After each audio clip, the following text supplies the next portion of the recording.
il y a toujours des surprises dans le monde de la Formule 1 concernant les transferts. Cette fois-ci, c'est Carlos Sainz qui se serait bien renseigné, mais surtout même qui est en discussion avancée avec Williams. Oui, la surprise du chef, on va dire ça ainsi. C'est que Carlos Sainz est en discussion avancée selon Motorsports avec justement Williams. Alors c'est plutôt étonnant parce que Williams qui est quand même en crise de performance, on va dire ça ainsi, qui n'est pas la grande écurie, on va dire ça ainsi quand même aujourd'hui en Formule 1, qui est quand même sur l'arrière de la grille. Eh bien, Carlos Sainz est très intéressé à l'idée de rejoindre Williams pour son avenir en Formule 1. Et c'est plutôt intéressant parce que ça a des conséquences forcément sur le marché des transferts. Et ça veut aussi réellement dire peut-être qu'il a des doutes sur le projet de Audi en Formule 1. Et ça, on va en parler. Bien sûr, les amis, je pense que Sainz n'a pas 10 000 choix non plus. Alors, il a visiblement deux choix, Carlos Sainz, pour son avenir en Formule 1. C'est-à-dire que Carlos Sainz, déjà Mercedes, alors que certains médias annonçaient que Carlos Sainz avait signé du côté de chez Mercedes, finalement, non. Puisque Mercedes a finalement dit à Carlos Sainz que c'était terminé, que Carlos Sainz ne viendrait pas, qu'il ne viendrait pas donc du côté de chez Mercedes. Même chose pour Red Bull, puisqu'on va en reparler derrière, mais Sergio Perez devrait finalement bien rester du côté de chez Red Bull. Et donc Red Bull d'ailleurs, semblerait selon les informations, a informé Carlos Sainz que finalement Sainz ne viendrait donc pas du côté de chez Red Bull. Ce qui ne laisse finalement que deux options à Carlos Sainz. Soit Williams, ou soit aller du côté de chez Audi, sinon, ou même Haas peut-être, mais encore une fois, je ne sais pas pourquoi il irait chez Haas, Carlos Sainz. Et c'est plutôt intéressant de noter tout ça, déjà. Le fait que, est-ce que Carlos Sainz, au-delà même de discuter avec Williams, est-ce qu'il jouerait pas encore avec le feu, avec Audi? Parce que moi, c'est ça en fait qui me pose énormément de problème, c'est que, aujourd'hui, on a quand même Carlos Sainz qui, ou du moins, Audi attend toujours la réponse de Carlos Sainz. Personnellement, je pense que là, Carlos Sainz joue avec le feu, avec Audi. Ça fait plusieurs fois que Audi relance Carlos Sainz pour avoir une réponse donc de l'Espagnol, que Audi veut réellement, Carlos Sainz sont très intéressés par Carlos Sainz, mais que Carlos Sainz, à l'heure actuelle, ne veut pas donner de réponse à Audi. Et je pense que là, au bout d'un moment, Audi va commencer à s'impatienter, va dire à Carlos Sainz, « mon coco, ça va 2 minutes, mais nous, on est Audi, on est constructeur, et on est multiple vainqueur des plus grandes courses dans le sport automobile. Tu vas pas nous faire attendre, mon coco, on va aller chercher quelqu'un d'autre. » Non pas parce que non pas parce que Sainz est un mauvais choix, mais juste parce que faut arrêter les frais, quoi, au bout d'un moment. Et en fait, c'est ça la situation, c'est que Carlos Sainz, il a d'une certaine manière retardé sa réponse auprès d'Audi parce qu'il s'est dit mais du côté finalement de Mercedes il y a peut-être une opportunité, finalement du côté de chez Red Bull il y a une opportunité, ce qui était vrai, il y avait des opportunités du côté de chez Mercedes et Red Bull, mais finalement Mercedes et Red Bull on dit à Sainz bonsoir, non, c'est terminé, tu ne viendras pas chez nous. Donc finalement maintenant on arrive à un point où Carlos Sainz envisage de signer du côté de chez Williams, parce qu'aujourd'hui il y a des discussions avancées, mais là excusez-moi mais Sainz il joue avec le feu, il est prêt Sainz à mettre en péril une opportunité d'aller rejoindre le projet Audi, un projet attrayant et ambitieux en Formule 1 pour potentiellement tenter Williams ou du moins prendre son temps pour discuter avec Williams. Alors, est-ce que c'est une bonne ou mauvaise chose? C'est une autre question. Mais est-ce que c'est une bonne ou une mauvaise chose aussi de signer, de faire attendre Audi? Bah moi je pense que c'est une mauvaise chose parce que pour le coup Audi, on parle quand même d'un des plus gros constructeurs dans l'histoire du sport auto. Voilà. Et ça en fait l'histoire, c'est qu'il fait attendre Audi. Et ce qui est quand même plus drôle avec cette histoire là, c'est que Ferrari n'avait pas apprécié que Carlos Sainz se rapproche d'Audi et le fasse de manière publique, ce qui était considéré comme un manque de respect de la part de Carlos Sainz envers Ferrari en se rapprochant publiquement auprès de Audi. Et c'est une des raisons pourquoi Ferrari avait tardé à renouveler le contrat de Sainz et finalement ils l'ont pas fait parce qu'il y a eu l'opportunité à Hamilton. Il y a tout ça à prendre en compte. Et là maintenant, il fait attendre Audi, Carlos Sainz. Non mais c'est fou. Non mais là c'est fou. Et là pour le coup, je pense que Carlos Sainz joue réellement avec le feu. Là il joue trop avec le feu. Et même d'ailleurs aussi un truc intéressant, c'est par rapport à ce projet-là, c'est que Carlos Sainz par rapport à Williams. Pourquoi Williams? C'est que moi on fait le comparatif 2 secondes. Comment Carlos Sainz peut préférer aller chez Williams qu'aller dans un projet constructeur en Formule 1, à savoir le projet Audi. qui, je le rappelle, encore une fois, il est bon de le rappeler, mais le projet de Audi en Formule 1, c'est des millions d'euros qui sont investis. C'est un constructeur automobile qui investit énormément et beaucoup de ressources, des ressources énormes pour s'investir donc dans le projet Formule 1, d'aller gagner en Formule 1 dans un projet très long-termiste. Et notamment en ayant racheté une écurie dans son entièreté aussi également du côté avec la structure de Sauber, et en ayant créé une usine spécialement en moteur en Allemagne pour dédier à la Formule 1. Et en fait c'est ça, c'est que aujourd'hui, dès 2026, Audi sera une écurie d'usine, totalement d'usine. Alors oui, il y a le fait que ça mettra du temps à se mettre en marche du côté de chez Audi, je pense pas que ça gagnera dès 2026-2027, ça prendra du temps pour fonctionner, d'accord, il n'y a pas de souci, mais tout de même, on parle d'Audi.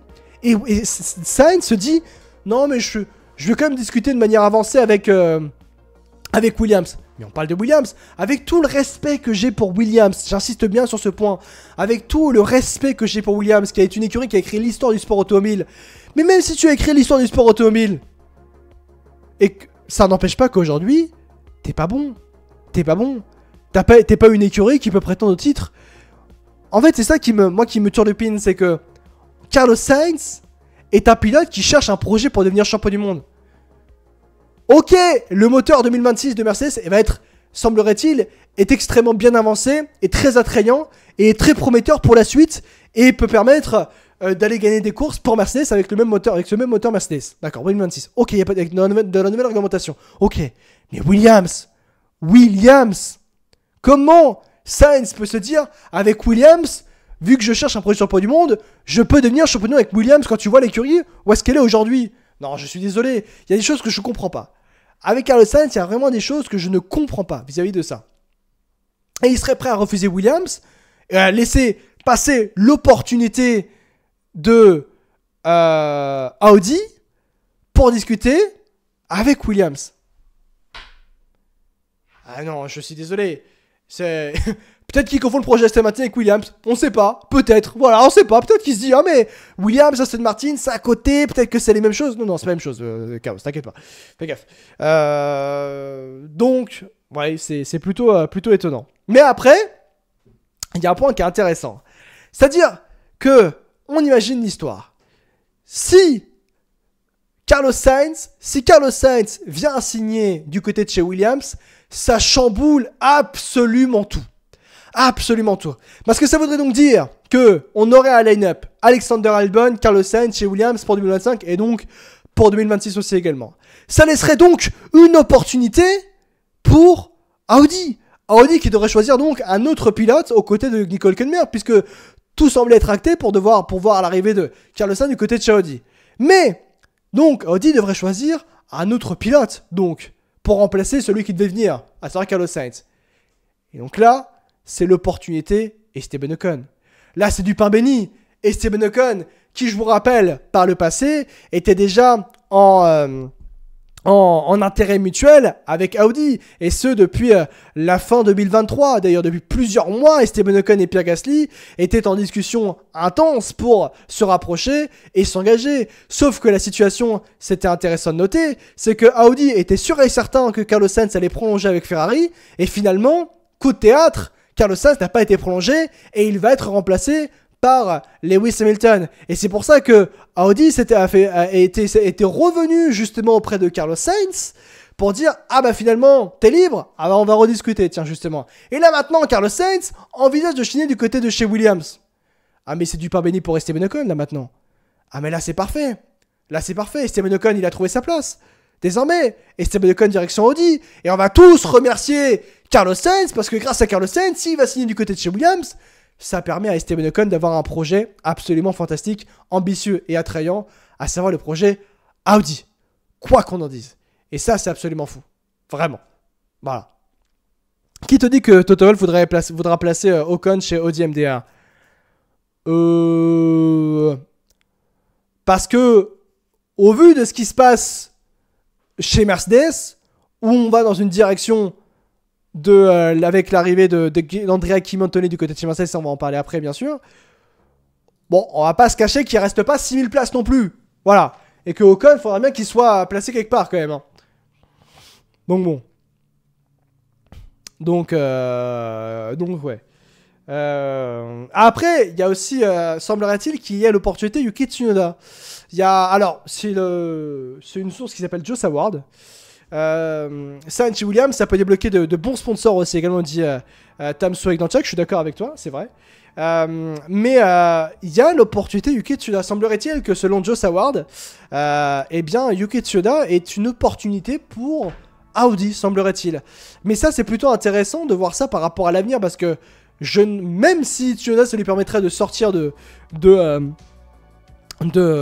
l'univers Red Bull, on sait très bien où est-ce que sera Yuki Tsunoda à l'avenir en Formule 1. Il sera du côté de Aston Martin, aux côtés de Fernando Alonso, potentiellement avec le projet Honda chez Aston Martin. Maintenant, Audi qui s'intéresse à Tsunoda, je suis pas sûr que Tsunoda se dise que c'est une bonne chose d'aller du côté de chez Audi ou Sauber pour une petite saison, ensuite aller du côté de Aston Martin. Donc ouais. Ça est une bonne révélation cette année, je trouve. Vu Honda chez Aston, ça serait Yuki chez Aston quand même. Oui, je pense aussi, tu vois. Je pense aussi également. Donc ouais. Autre point aussi également, donc du coup par rapport à Carlos Sainz, qui donc va pas signer du côté de chez Red Bull, c'est donc finalement Sergio Perez. Alors ça c'est une petite surprise tout de même, il est bon d'en parler. Sergio Perez va donc rester du côté de chez Red Bull, selon les informations de Motorsports. Alors c'est une surprise, on va dire ça ainsi, parce que il était en difficulté en 2023, il est tout de même aussi en difficulté en 2024.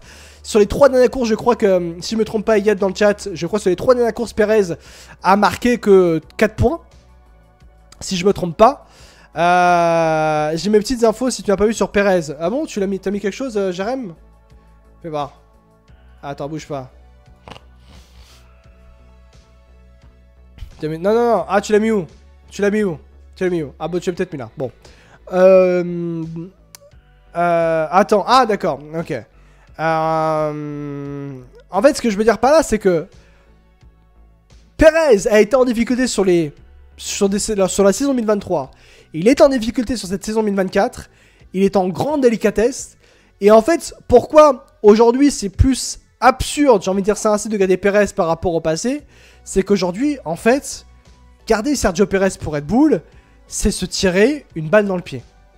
Pour moi, en fait, ce que je veux dire par là, c'est que garder Sergio Perez pour Red Bull, c'est se mettre en énorme difficulté. Red Bull se met face à une grande difficulté en gardant Sergio Perez. Pourquoi je dis ça? Parce que Sergio Perez soit en difficulté durant la saison 2023 de Formule 1, c'est en soi pas une problématique. Parce que à lui seul, Verstappen pouvait gagner le championnat du monde constructeur. Et à lui seul d'ailleurs, Max Verstappen en 2023 a gagné le titre de champion du monde. À lui seul, il pouvait le faire. Pourquoi? Parce que la RB19 était absolument fantastique, tonitruante, dominatrice au plus possible. Et c'était d'ailleurs la monoplace la plus dominatrice de l'histoire de la Formule 1, la RB19. Aujourd'hui, la situation est très différente. Parce qu'aujourd'hui, Red Bull est en difficulté. Et va être de plus en plus en difficulté.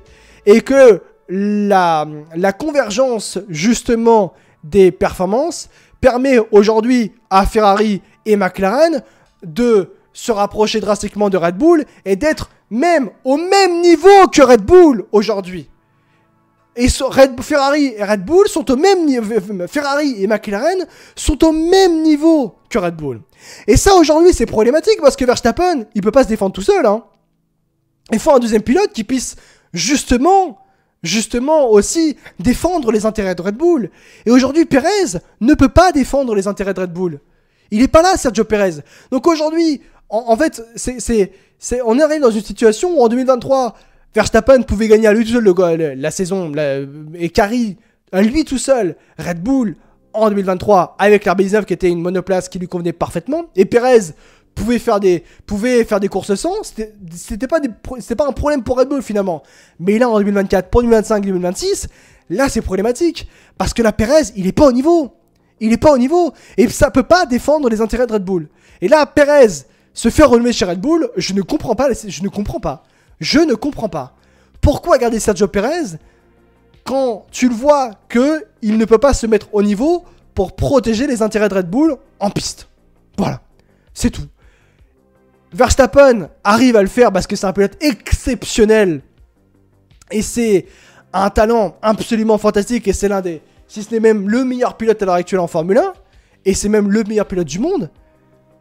Mais aujourd'hui, quand tu regardes la situation, pourquoi regarder Perez? Verstappen, bon courage, vraiment.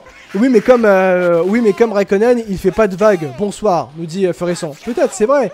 Mais ce que je veux dire par là, c'est que Verstappen, Red Bull, je leur dis réellement bon courage. S'ils gardent, si ça s'avère d'être, si ça se confirme que Perez va rester du côté de chez Red Bull, bon courage pour Red Bull, parce que le choix à l'heure actuelle, je le trouve pas bon, parce que justement, Perez, Verstappen va être absolument tout seul pour garder Red Bull à flot.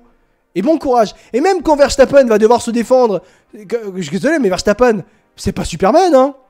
Oui, c'est un excellent pilote, oui, c'est un fantastique pilote, mais c'est pas Superman.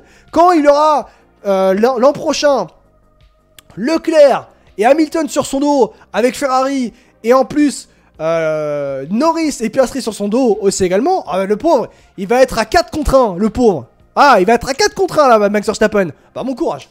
Bon courage, magnifique. Et Perez, il va être derrière. Ah, mais non, oula. Non, je suis pas au niveau là, les gars, c'est un peu compliqué. Bon courage, voilà, bon courage à Red Bull avec Sergio Perez, hein, voilà, c'est un peu ça. Check plus haut, je vais la regarder. Hop là, je vais aller regarder. Check plus haut, j'ai toujours rien. Mais non, il me dit, check plus haut, de quoi? Ah, dans le chat? Ah, pardon, je vais aller lire. Alors, le chat, ça dit quoi? Ça dit... selon Ralph Schumacher, alors c'est pas une source mais vas-y on en parle, Red Bull veut garder Perez notamment pour ses sponsors qui rapportent gros et aident pour payer Max Verstappen. Alors, c'est pas faux. Alors pour vous expliquer aussi ce que dit Ralph Schumacher, pourquoi il dit ça, en gros il faut savoir que Sergio Perez pour Red Bull est extrêmement important, marketingment parlant. Et ça c'est un fait. Marketingment parlant, Sergio Perez est très important pour Red Bull Racing. Et c'est peut-être l'une des raisons de... Pourquoi, justement, en fait, pourquoi Sergio Perez va rester du côté de chez Red Bull et pourquoi, justement, il est important, Sergio Perez, du point de vue marketing et commercial pour Red Bull, au-delà même, justement, ou ne serait-ce même que par rapport à la piste. Et, en fait, la situation est très intéressante à regarder parce qu'en fait, marketingment et commercialement parlant, Sergio Perez est une poule aux yeux d'or pour Red Bull.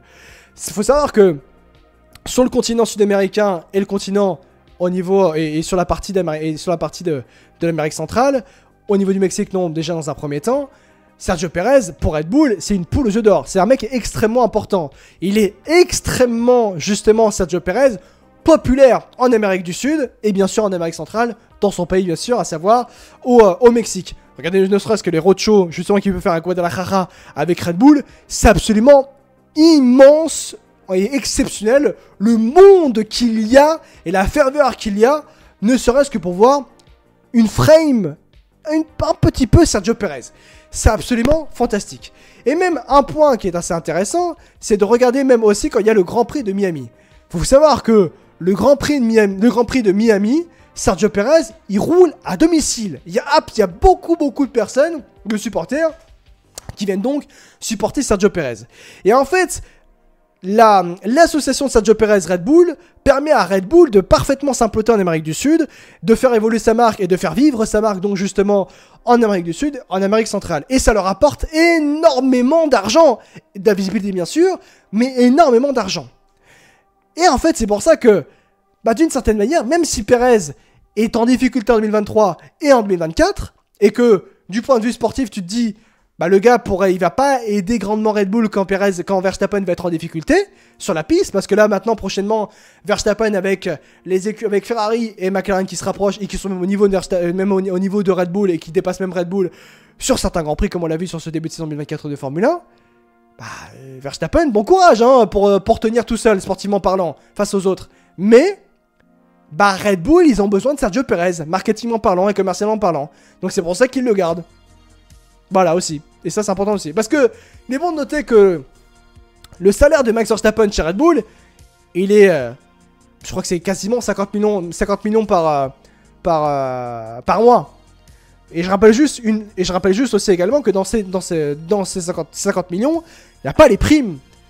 Et que je crois que Red Bull est bien content d'avoir l'argent que rapporte Sergio Perez par le Mexique et ainsi de suite. Parce que la prime